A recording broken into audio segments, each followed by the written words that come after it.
Okay, let's talk about this 14-year-old boy who's accused of a deadly shooting at a Georgia high school. He has been arraigned. In his first court appearance, the suspect, Colt Gray, was charged with 4 counts of felony murder. He's accused of killing 2 students and 2 teachers with an AR-style gun. The teen's father, Colin Gray, was also arraigned in that same courtroom a short time ago. He was charged yesterday with letting his son possess a weapon. That's according to investigators. Father is now facing several charges, including second-degree murder. CBS News national correspondent Jericka Duncan was in the courtroom for the arraignments and joins me now to talk about this. So Jericka, I believe, guys in the control room, do we have some sound from the arraignment this morning? Let's roll that sound, and Jericka, let's you and I talk about it on the other side. So I just need to correct a couple of things on the record. I correctly told you the maximum penalty for the crimes for which you are charged. That's correct, except for the fact that you are under 18 years old.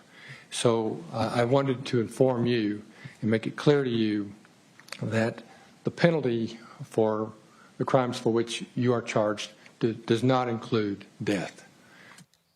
All right, Jericka, so we just heard a little bit of what the judge had to say. He was speaking to that 14-year-old boy. What's really interesting, as you know, in this case is something that we've started to see, which is parents being held responsible for the actions of their children, specifically as it relates to shootings at schools. What else did you see this morning in that courtroom? Yeah, and you're speaking about the Crumley case earlier this year when you had the first set of parents in this country charged in connection to a mass shooting in Michigan that also claimed the life of 4 students. As far as today's case, what was so interesting, Vlad, is the idea of seeing all of the parents in that first row in the courtroom who came in and wanted to be there for this first court appearance and having to see that 14-year-old's face again because they needed to clarify that he is not, in fact, facing the death penalty because he is 14 years old. That would only apply if he was over the age of 18.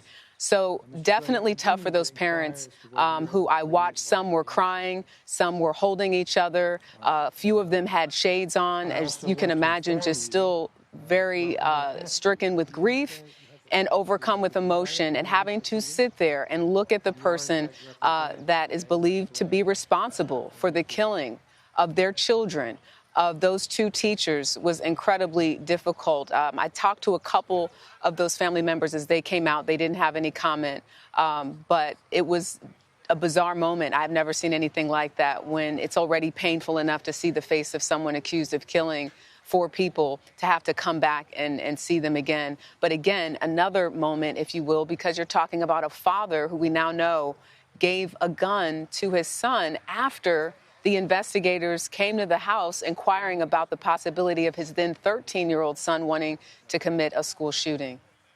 Yeah, first of all, Jericka, you're absolutely right, which is why I wanted to show these pictures and a little bit of this sound from the courtroom, because I was struck by and that's what I assumed when the camera panned to the courtroom.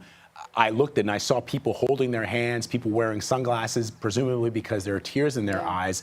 And that was incredibly, incredibly moving. And then, as you just explained, this timeline, police a year ago, when the suspect was only 13 years old, began an investigation. Take us through that investigation, and then subsequently what the authorities are alleging, as you just indicated, about what the father's actions in the wake of that investigation, which led up to this shooting.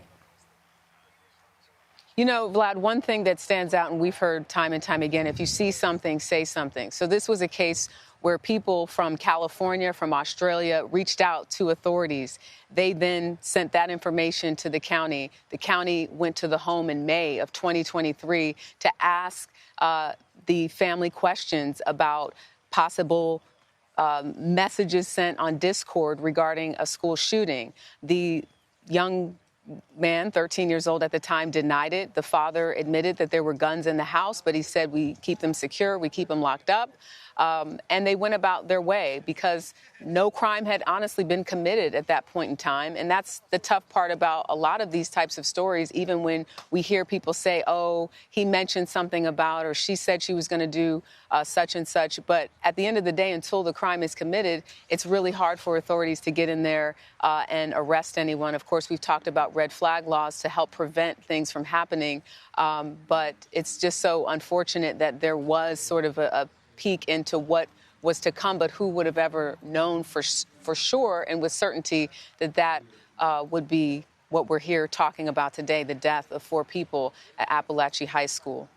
Yeah, and that 14-year-old now arraigned on 4 counts of felony murder, and his father also arrested and in that courtroom. Jericka Duncan reporting from Winder, Georgia for us this morning. Jericka, thank you very much. Appreciate it.